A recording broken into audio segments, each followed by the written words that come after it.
सतनाम श्री वाहेगुरु जी। सिखों के सेवा भाव, त्याग और देशभक्ति को आज पूरी दुनिया जानती है, लेकिन सिखों में ये सकारात्मक ऊर्जा लगातार आती कहां से है, उसका मुख्य स्रोत क्या है? तो एक लेखक के तौर पे जो मैंने समझा है, जो मेरा नजरिया है, मैं इस वीडियो के माध्यम से आप लोगों तक शेयर कर रहा हूं।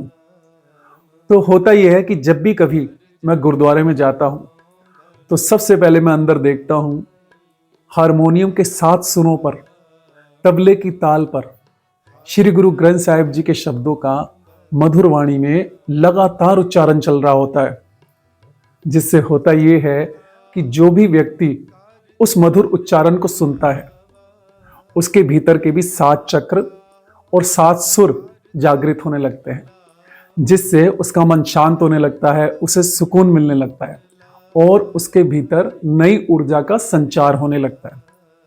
तभी हमारा मन भी करता है कि 10-15 मिनट के लिए गुरुद्वारे के अंदर बैठ के उन शब्दों को सुन लिया जाए। तो ये होता है पहला स्रोत जो हमारे भीतर से ऊर्जा को बढ़ाता है।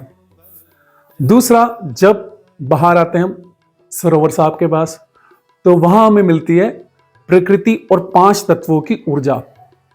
वो कहते हैं ना कि 5 तत्वों से जन्मे हैं, 5 तत्वों में ही विलीन हो जाना है। तो वो ऊर्जा हमें मिलती है सरोवर साहब के पास, जहां पे धरती पे हम खड़े होते हैं, आकाश ऊपर होता है, सूर्य यानी कि अग्नि, वायु तो होती है, और जल की पूर्ति के लिए सरोवर साहब, जल कुंड। ठीक है, तो वो हमें 5 तत्वों की पूर्ति करते हैं और वो आशीर्वाद हमें वहां मिल जाता है।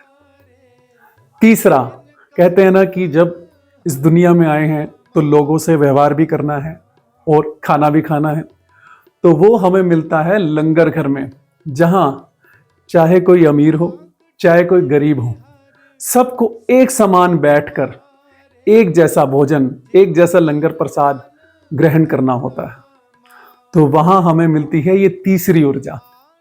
दोस्तों, ये मेरा नजरिया था जो मुझे लगता है सिखों की सकारात्मक ऊर्जा का बहुत बड़ा कारण है। तो अगर आपने अब तक इस नज़र से नहीं देखा था, तो आप भी गुरुद्वारों में जाके अगर इस नज़र से देखेंगे तो आपको भी एक अलग तरह के आनंद की अनुभूति होगी। सतनाम श्री वाहेगुरु जी।